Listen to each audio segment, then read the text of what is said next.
Good evening. This is Rudy Giuliani, and this is the Rudy Giuliani Show.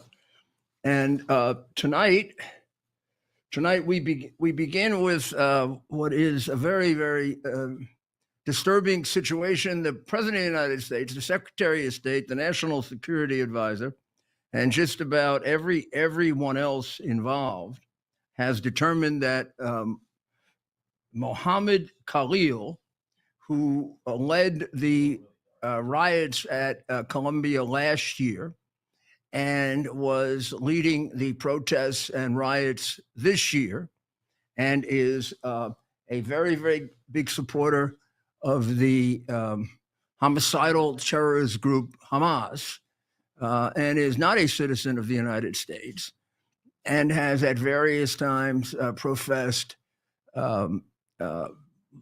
great satisfaction with the destruction of portions of Israel on October 7 of 2023, in which children and women were killed, were targeted as the main sources of their ammunition and death. Hostages have been held and treated horribly, including killed, including Americans, which is the country that he happens to be in right now. This country has determined, after great deliberation, that Hamas is a homicidal group, out of this mind, crazy, insane, terrorist, homicidal group. Now, he supports them.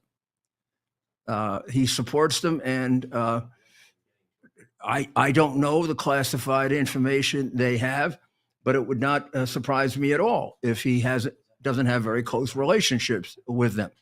By the same token, his advocacy for them and the hatred and criminal acts that it has brought about are substantial. Now, true, we're in a democratic dictatorship in New York, and they let all of the rioters out. Whereas if you go to the democratic dictatorship of Washington, the people who did considerably less damage were put in prison for 2, 3, actually 30 and 40 years for doing considerably less than this guy does. Now, the President of the United States is in charge of, with some oversight responsibility in the Congress, of the foreign policy of the United States. The President of the United States is also in charge of who comes in and who goes out of the United States, again, with some legislative guidance, oversight, and laws.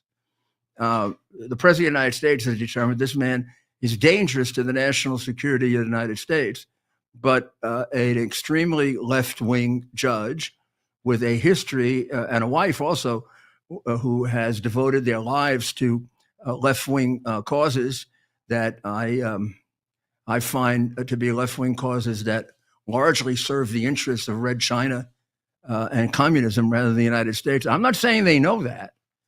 What I'm saying is they were educated in Ivy League institutions that really for the last 30 to 40 years have incrementally become Marxist training institutes. The judge is the brother of I think the head of the Economic Council for Barack Obama. Despite the fact that I disagreed with his brother quite a bit on general orientation of the economy, I always found his brother to be one of the more rational and sensible members of the Obama administration. And he was, at times, not consistently, but more than just about anybody else, a very, very useful critic of the Biden administration, trying to restrain some of their massive inflationary spending, which, by the way, we're living with now. I believe his brother's name is Jason. I think that's right. And I have to tell you, just in the fullness of transparency, that I knew their mother, Gail Furman, quite well, and had tremendous respect for her, although she also was way out there left wing, but a fine psychologist and a very fine woman. So this is not in any way personal reflection on any of them. I'm sure that this judge is an extraordinarily fine man. His brother seems to be. His mother surely was. I didn't know their father. In any event, this is not for him to decide. He should defer. He should defer almost completely to the executive branch. This is a matter of foreign policy. The courts share nothing in foreign policy. Congress shares, the right to make war, the appropriation power in terms of amount of money that's given away in foreign policy. They confirm many of the foreign policy operatives of the administration. So it is primarily, it's considered to be an area of primary executive responsibility with some sharing with Congress, as opposed to like exclusive federal responsibility. Some things are, most things there's some sharing, but the primary role here should be for the executive. So unless he is clearly wrong, he should be allowed to go forward when he makes a decision that this is affecting the national security of the United States. It sure as heck on its face seems rational. This guy has been proclaiming the glories of a group that dedicates itself to killing Jews and Americans, and is furthering their ends very substantially in the United States. Exactly how much more they have on him, how much they'll deliver in sealed testimony. So the judge, so far, I am warning you that he has a left-wing background, and his wife runs ran a left-wing organization, and they are described that way by many people. I don't know them. I have to say that his original decision was almost a no-brainer. Of course, you're going to give a temporary restraining order in a situation in which a person's being deported.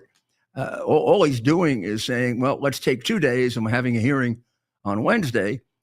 If you send them away, it's irreparable damage. In the 10 minutes he had to decide the case, he probably couldn't decide who has the better chance of winning the case. Basically, now he gets to the more important part, which is the preliminary injunction. That'll be on Wednesday, meaning tomorrow. And there he'll hear from both sides. And to grant a preliminary injunction, normally, 2 things. The person seeking it has to have a substantial chance of success on the merits. Just exactly what standard of proof? It certainly has to be more than half, more than just probably clear and convincing evidence. That's not reasonable doubt. But you have to carry the burden. That means that Khalil's lawyer has to carry the burden of showing that it's more likely than not that they're going to win this case. In other words, in the end, when it gets to the Supreme Court is going to say, Mr. President, you can't throw this guy out. I doubt that. I doubt that because the presumption should be in favor of the executive here. In other words, he should, if there's a rational basis for his conclusion, there's no way that you can reverse it. The guy was involved in so many demonstrations against the United States, for a tremendous enemy of the United States, from a murderous enemy of the United States, and from an avowed enemy to the death of our greatest ally, Israel. All of that should allow the president to say he's a danger to our national security, and judges don't have the capacity to really overrule that, either on the merits or constitutionally. Second thing you would have to decide is it irreparable damage? Well, yeah, it is. But if you don't have a chance of success on the merits, well, tough luck. Then the irreparable damage exists and you get thrown out. So I do believe so far the judge is right. I think the right decision on Wednesday will be to lift the temporary restraining order and allow the president to proceed as quickly as possible to throw this exceedingly dangerous person to the United States, to our best ally, Israel, and to world peace, and someone who is supporting a group that murders men, women, children, and seems to enjoy having parents watch their children die, children watch their parents die, and up until the very last minute has engaged in macabre releases of hostages and is still holding an American. So let's see what happens. This Mohammed Khalil is, he was a student at Columbia, one of, I'm sure, many that hates the Jewish people, loves the Hamas terrorist cause. What they were teaching them at Columbia, anyone can, I don't know, who knows? So it did result today in any number of protests. It was hard to keep track of them. Originally, there was going to be a protest at Columbia. Then it was going to be off-site. Then there was going to be a protest down at City Hall. That, I think, moved to Foley Square, which is where the federal courthouse is. And then there was going to be one at Washington Square Park, and then a parade. All of these people parading very, very strongly in favor of an avowed enemy of the United States, so avowed that it wants to destroy the country they're in. How they pretend to be citizens of this country, or if they are, who knows? And who knows who's paying them? Soros put a lot of money in the past, last summer, to provoke these riots that led to burning buildings, people being harmed, hurt, Jewish students being severely attacked, including physically, and almost none of them went to jail because the cases came before crooked Soros-appointed DAs. That's why Khalil is walking around. But he isn't a citizen. He has no right to be here. It's a privilege, and he sure as hell has overstayed his welcome. The reality is he will now be part of a large group of people that are going to be thrown out like this. So eventually, whether Judge Furman goes along with it or not, I have no doubt that what the law is, and that the president has the right to do this in order to protect us. So today, the protests really got out of hand. Do we have some? I think number 3 has some of the protests, and number 4. That looks like at Columbia to me. That looks like Columbia's campus. Yeah, that's number 4. That's inside the Columbia campus. So this would just be students or anybody they absentmindedly let in. But here these are. I mean, I don't know if these are paid. These are probably mostly students. Are there a couple of paid people in there to egg them on? Probably, but this will give you an idea what they teach them at Columbia. They teach them at Columbia that Hamas is the good guy and America and Israel is the bad guy. This is sick. It is an indictment of our educational systems. It's no different than when Ted last year interviewed the 2 students from Fordham who came down to NYU to join NYU in the pro-Hamas, anti-Israel demonstrations. And when he asked them why they were there, they were saying they were supporting NYU. And then the other girl said, well, my friend may know better. She's smarter. We thought we would get an answer out of her, and she knew even less. Well, that'll tell you about Fordham, but it's no different at this place here. So let's take a look at, I mean, that's not a particularly interesting group. Why don't we take a look at the group down at the courthouse that got into fights with the cops? That's the next one.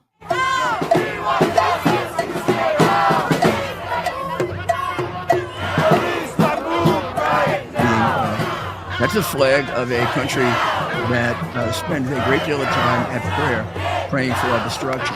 It's a country and a group that celebrated mightily when they all got killed right in that city on September 11th.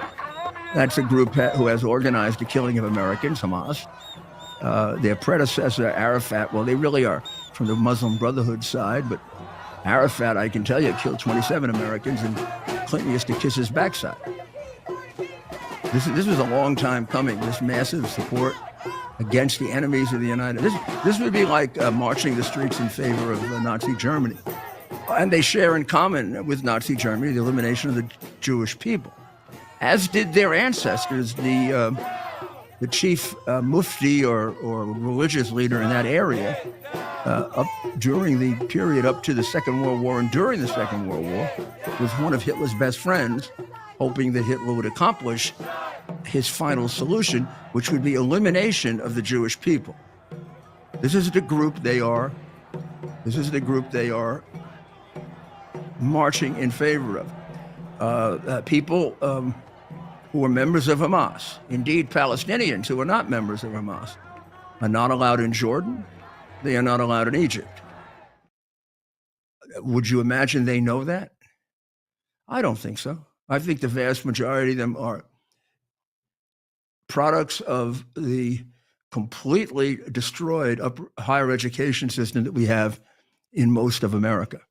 And the more elite the university, the more anti-American, the more Marxist, and the more completely contrary to any form of dispassionate or objective learning. And when you go question these people, including the ones who are supposed to be smart, they don't really know what the hell they are doing. They're criticizing the United States. They were brought up and taught to hate us because Marxists got control of our higher education. Columbia is probably one of the best examples of that. President Trump has already taken the first step into funding Columbia because of its, because maybe he saw our conclusion, Ted, when we had the final analysis of who hates Jews more, Harvard or Columbia, and Columbia won hands down. The reality is that if you're Jewish, why the hell do you go there? Why the hell do you go there at all? Your kid could turn out like that. Your kid could turn out not working, but marching the streets in favor of maniacal murderers and against maybe the greatest government in the history of the world that the spoiled little bastard doesn't realize he's one of the luckiest people in the world being here. Well, if they're citizens, there's only so much we can do to them. But we don't have to put up with this with people who are coming here. You don't have a right to come here. It's a privilege. And we grant it to you if we like you. If we think you can help us constructively. It would be impossible to allow the whole world in here, wouldn't it? So you have to make choices based on some principle. Why not merit? Oh, merit. No. Identity. Really, it comes down to who they like better rather than who normal people would like better. They like terrorists and murderers better. And people who espouse, in some cases, ridiculously insane theories about human life, human sexuality. The strange thing is those two things sort of conflict. It'd be very interesting if they ever all meet up. So Mohammed Khalil is he's Syrian-born Palestinian. Notice Syrian-born Palestinian? There are very few Palestinian-born Palestinians because there was no Palestine, nor were there Palestinians. Arafat made them up. We go back to the Bible, you find me the Palestinians. They don't exist. There's an area of Judea and Samaria that's called Palestine. It's an area. Lots of people live there, including Jews. There aren't a Palestinian. There are Syrian people. There are Jordanian people. I'm not even sure they're Jordanian people. That's sort of a made-up country, too. They're Egyptians. Arafat was an Egyptian. He's a Syrian. And there is a general allegation. The specific allegations are his instigating and creating out riots against the laws of New York and also against the laws of the United States and supporting a terrorist group. But also there appears to be classified information that he is involved in a more substantial way with aiding and abetting the murderers in Gaza and elsewhere. And he led activities aligned to Hamas, a designated terrorist organization. This is the first of many arrests. That was a warning that came directly from the President of the United States, who the president concluded he's engaged in pro-terrorist, anti-Semitic, anti-American activity. And the Trump administration will not tolerate it, nor would any administration that is loyal to the United States, from which you could exclude the Biden administration. And he was transferred before anybody could do anything to the detention facility in Louisiana. And but for the intervention of Judge Furman, he would be back in Syria or somewhere. Syria will not take him back. That doesn't mean we can't chomp him out of an airplane and put him in Damascus. Maybe he'll have a conversion like Paul. Somebody will appear to him and tell him, you shouldn't be supporting a group that kills people because that makes you a killer, you little shit. It is disgusting how much anti-Semitism there is in Colombia. It is infected with it. Now, the president is put out a list of 60, I believe, universities that are being warned that they are going to, the government is considering exacting penalties from them, meaning cutting off the tremendous amount of money they're getting from the federal government. There's a list of them. You can see it as I speak. It shocks me. I see Harvard is 13th on the list. Johns Hopkins. I mean, these are universities. Ohio State, Pacific Lutheran. What the hell is Pacific Lutheran University on that list for? I mean, Martin Luther was anti-Semitic, but that was a long time ago. State University. Well, you figure the state, Swarthmore. Oh my gosh, yeah, of course. Boy, that's the new school. I mean, I'm surprised the new school doesn't have a branch over in Gaza. Tufts. Of course, any number of University of California ones. The ones that aren't there are now applying to be on the list. Oh, we were left out. And of course, Yale University is the last one on the list. I don't know if that's good or bad, if it was done in any kind of order. That covers a pretty wide range of America's best universities, doesn't it? If your university is not there, don't feel bad, huh? It's all been a bunch of elite shit anyway for a long time. The Ivy League has been living on its reputation for about 50 years, but that's bad enough. We knew they were exaggerated know-it-alls that taught their version of everything, which bore very little resemblance to history, science. I mean, science was the vaccine will cure you of COVID until it didn't. Then it will be better for you. It'll be, and it wasn't. And then there are no side effects, and there are. That's Columbia on science. America really started in 1619. You remember the rewrite of history from a Harvard professor. I've only looked at several pages of the book. It was filled with, forget prejudice, bias, and hatred. It was filled with absolute factual inaccuracies that were idiotic, childish, sophomoric, and stupid. And she got all kinds of awards from Harvard until the rest of the country looked at it and said, my God, this is a very dangerous, dangerous American hater, knowingly or unknowingly. Maybe she's doing it knowingly because she's very shrewd, or maybe she's doing it knowingly because she really never should have been a history anything, because she was not the product of selection based on merit, but selection based on identity. I don't know. When I listen to her being interviewed, I can't imagine she has the analytical skills to be a good historian. She sounds like a flibbity-gibbet jerk. So just to get the idea that these are organized, they're doing one of these in Chicago and one of these in Los Angeles for now the great victim of American, what do they call it? American authoritarianism.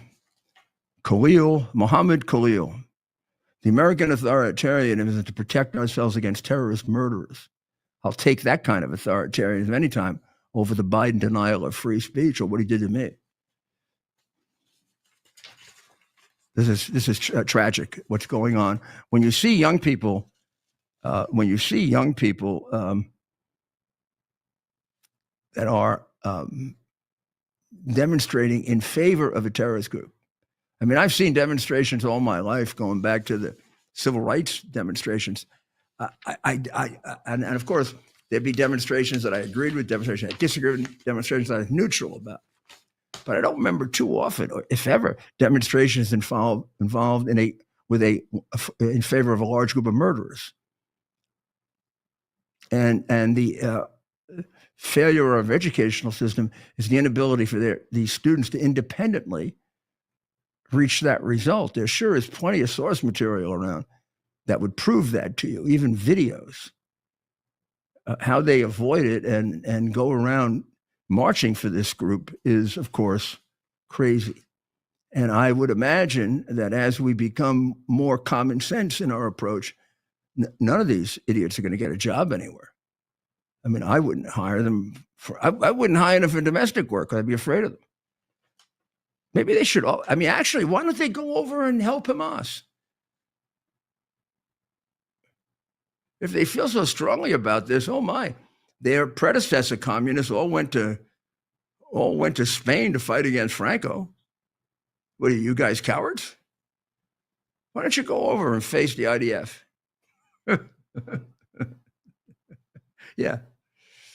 Man, you better bring along big pods for these guys. Oh boy. Well, the market is once again reacting to the tariffs that basically haven't happened. So, but that's what happens with markets. Markets don't even react basically to news; they react to anticipation of news. So we'll be right back very shortly and try to calm you down that our economy is headed very much in the right direction.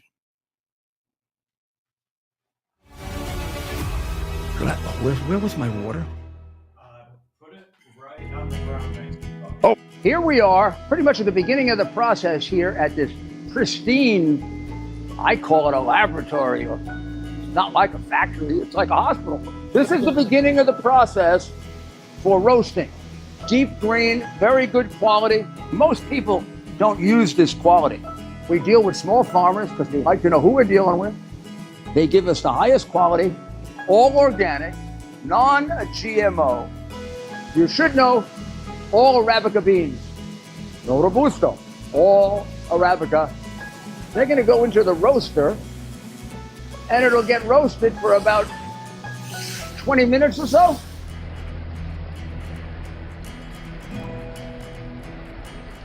Oh my goodness, look at these.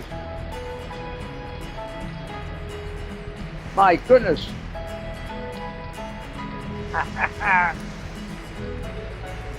You're going to want to specially order these.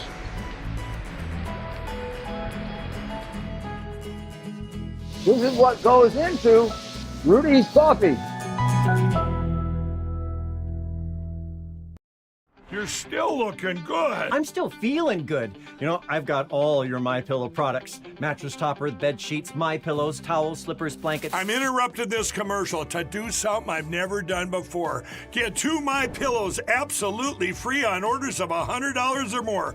I can't do this forever, so get on board with this great sale today. Our best-selling 6-piece bath towel sets or kitchen towel sets, just $29.98. Our famous standard MyPillows only $14.98. Queens $18.98. King size only $1 more. Body pillows $29.98. Multi-use MyPillow 2.0s with pillowcase $9.98. Save $40 on our Spring Percale and Giza Dream bed sheet sets. Any size, any color. So go to MyPillow.com or call that number on your screen. Use your promo code to save up to 80% on all MyPillow products. And when you spend $100 or more, get 2 standard MyPillows absolutely free.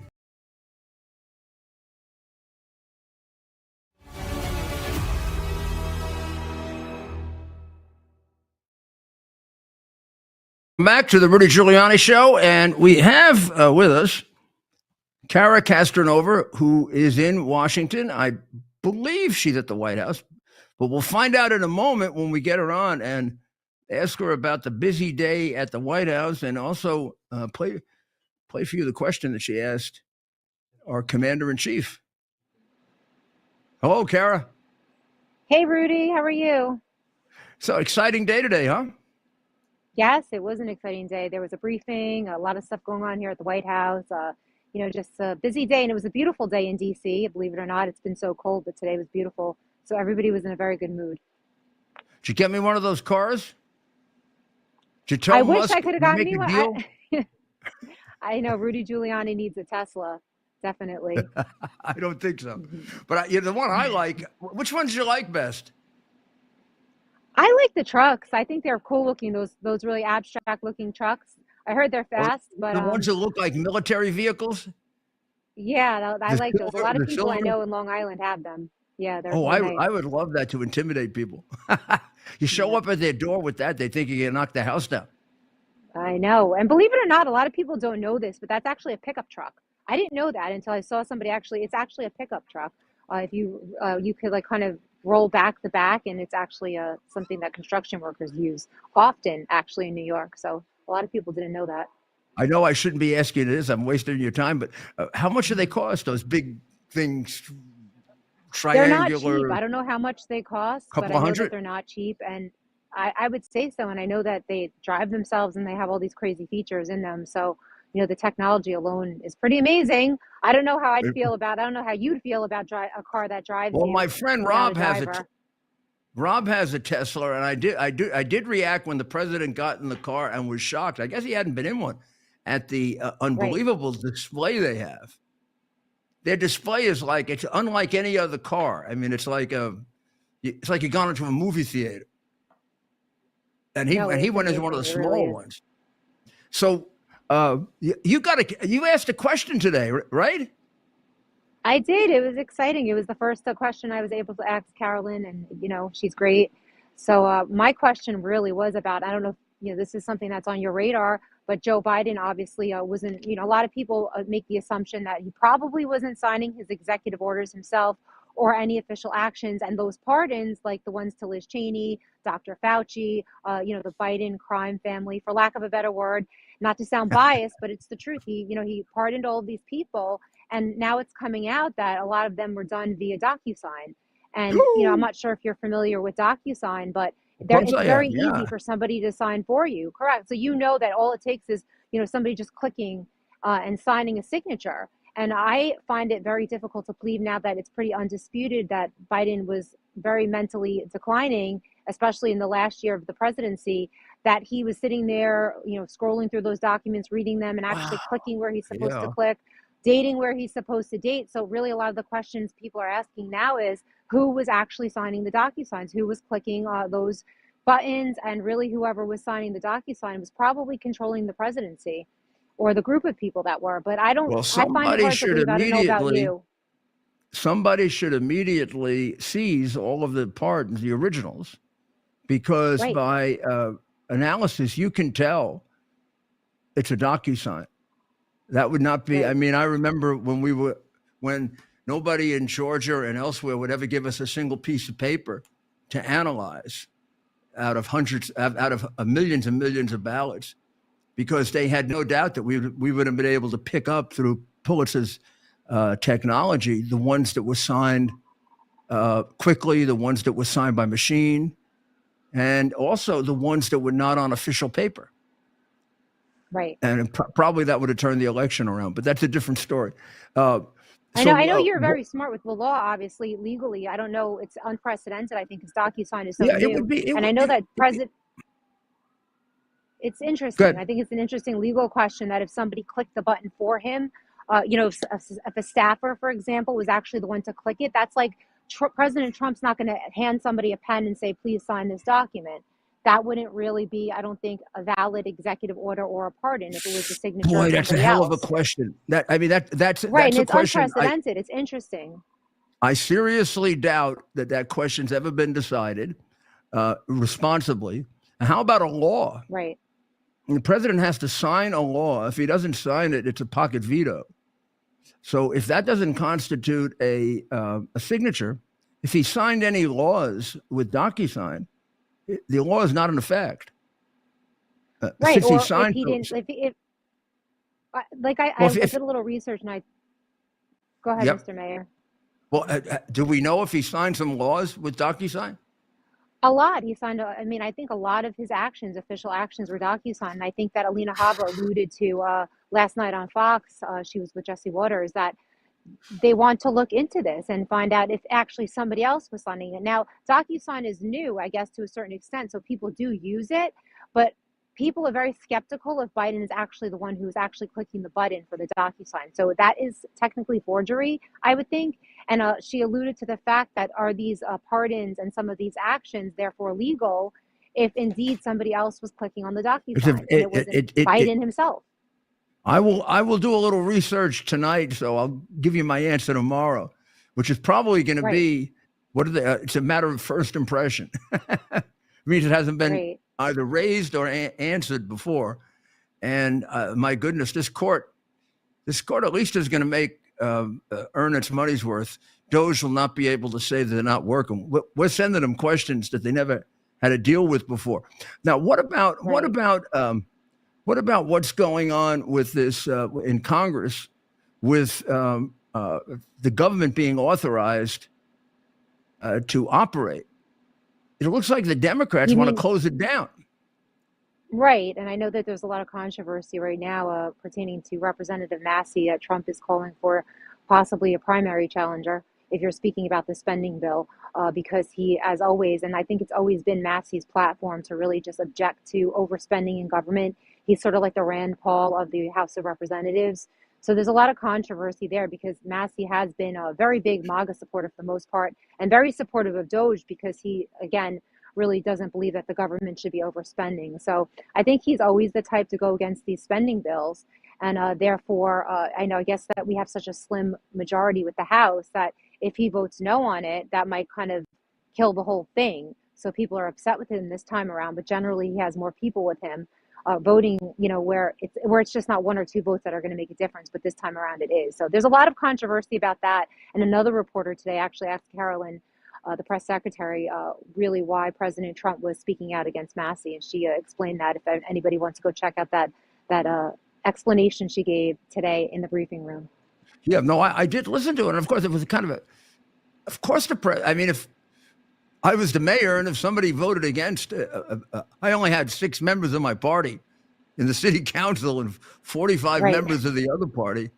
And if one of them had voted against me, I'd have spent the next amount of time I had in office trying to beat him, get him out of office. Right. I mean, if we didn't stick together, we had no chance. And the same thing is true now.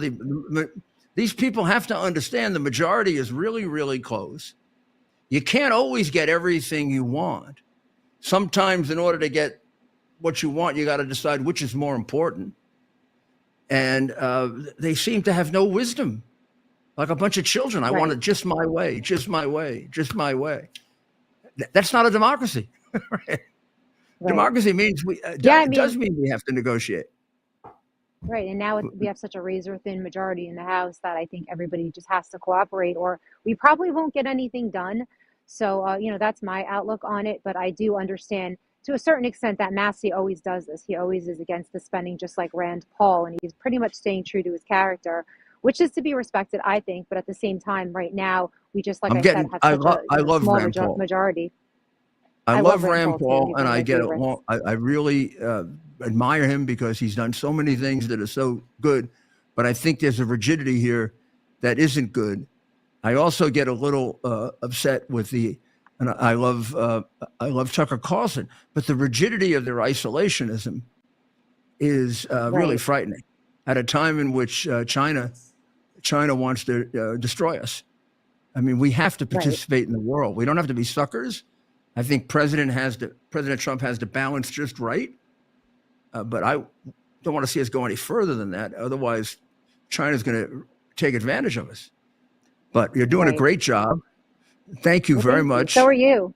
For these reports, and we'll get back to you tomorrow. I'm going to find out. Yeah, you gave me one of those questions where I may not go to sleep tonight when I get into one of these legal questions. Yeah, I'm interested to hear what you have to say because I know you're one of the brightest out there when it comes to the legal. Yeah, there's another one I should tell people to listen to later. This is a real puzzle.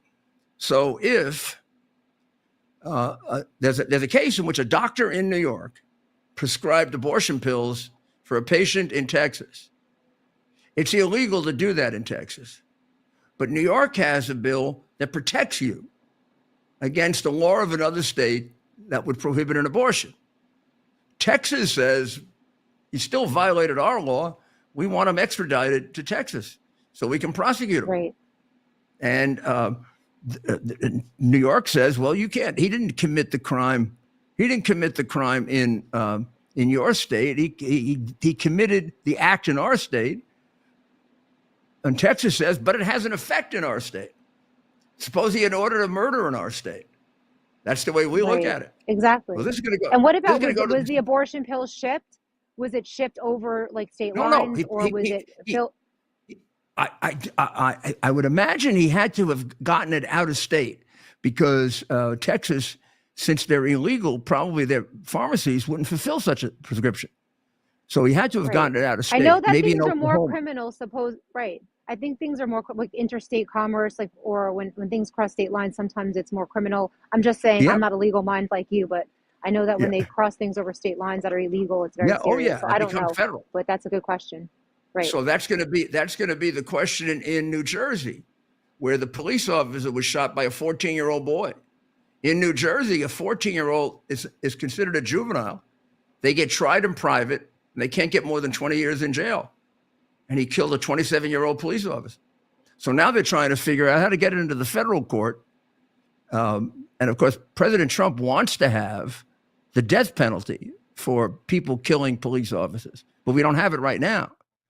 So there are going to be a lot of interesting questions coming up, and this is a really sad one. His funeral's on Friday. Really sad. Well, again, thank you, and God bless you. Thank you, Mr. Mayor. Have a good night. Thank you. I think you all look forward to her reports. If you don't, you're crazy. We're going to take a short break, and we'll be right back.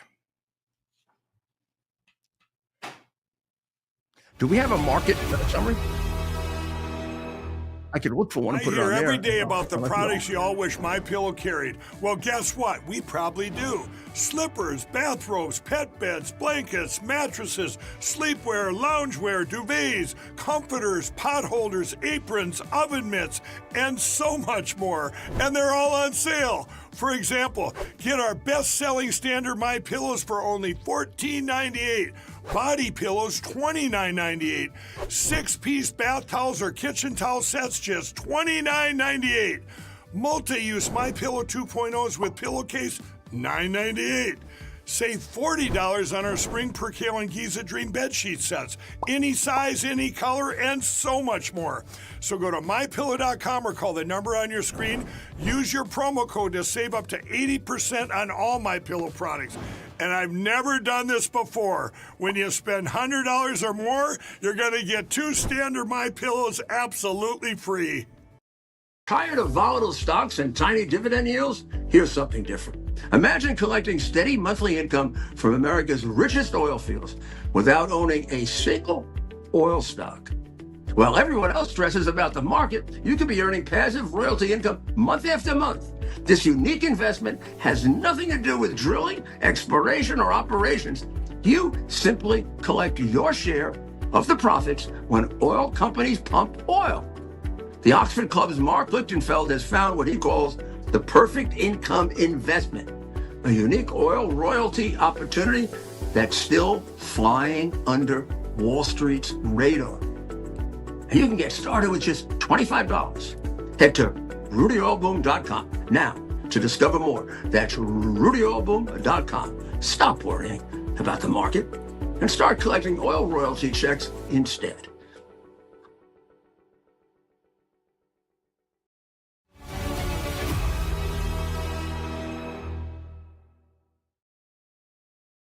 Welcome back to the Rudy Giuliani Show, and thank you once again to Kara for doing such an excellent job. Well, I mean, people are, of course, very, very confused, I think, and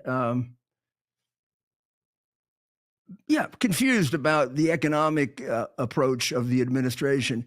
Now, I'm not confused, and lots of people that understand Donald Trump's philosophy going way back about trade and America being taken advantage of, and just like Doge and all of the tremendous amount of re-engineering that has to be done within the government departments to have a government that vaguely represents what our founders wanted, is difficult. But the one thing I would not do is get terribly concerned about what the market does on any given day. The market doesn't really react to actions that happen. The market reacts to because people try to get ahead of that. They try to react to what they think is going to happen, and that's why any given day of the market can be terribly inaccurate.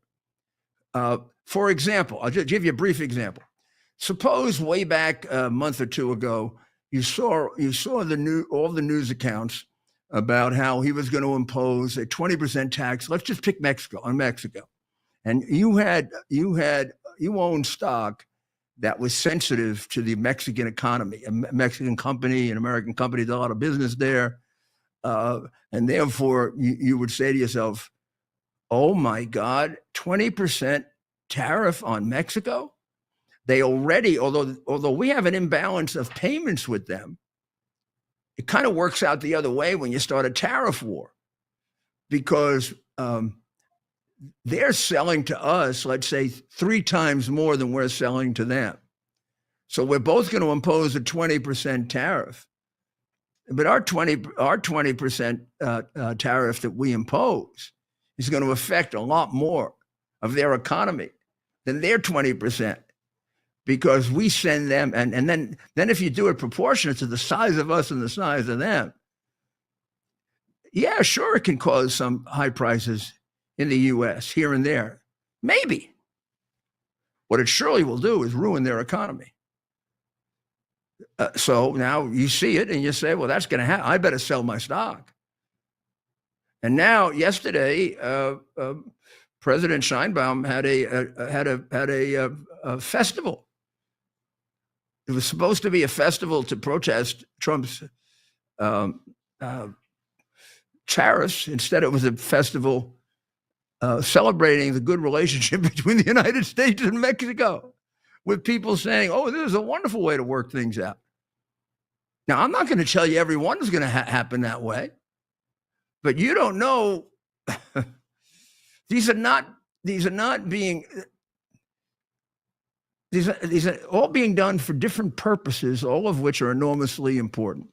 So the Mexico and Canada tariffs are, in fact, actually at this stage, they're not. The Mexico and Canada tariffs is to get their attention on the border, particularly with regard to the fentanyl crisis. And in Mexico, it's worked faster and better than anybody thought. And I give great credit to President Sheinbaum for that. And she's even anticipated in some respects what he wanted and took care of it beforehand. She doesn't want American troops on the border, so she's putting her troops there. She knows that if her troops are unreliable and drugs get through, it's going to change, so she makes sure they don't go through. Hence, do you know that already last month was the lowest month for people coming over the border in the history of keeping the statistics? I didn't say the lowest month in 20 years. I didn't say the lowest month. I said the lowest month as far as we know ever. And it was a period of time we didn't keep those statistics. But since we have, it's the lowest month. And he's just getting started. Now, that wouldn't have happened without Sheinbaum. And a lot of the things that he said he has to do, he doesn't have to do. It took him nothing to remain in Mexico. It took him nothing to get the 10 to 15,000 troops flooding that zone. I really had thought he was going to have to make a kind of neutral zone there. In other words, block out 10 miles on either side as a neutral zone. And nobody can go into that zone, and they're treated like criminals if they do. The only way to come in is through the border points. I don't think he's going to have to do that. Now, I don't know the situation up in Canada as well. It certainly is not as big a contributor to the fentanyl crisis as Mexico, because the Mexican cartels have the direct relationship for 20 years with the Chinese government, as they do with ISIS, These are not new relationships, but they do use Canada when they want to sneak people in. I remember way back when we almost had to cancel a New Year's Eve celebration because some terrorists got over the border in Seattle that normally would come in down in Mexico. And a fair amount of fentanyl has come over that border. And Sissy Boy, who was the prime minister, didn't just pay no attention to it.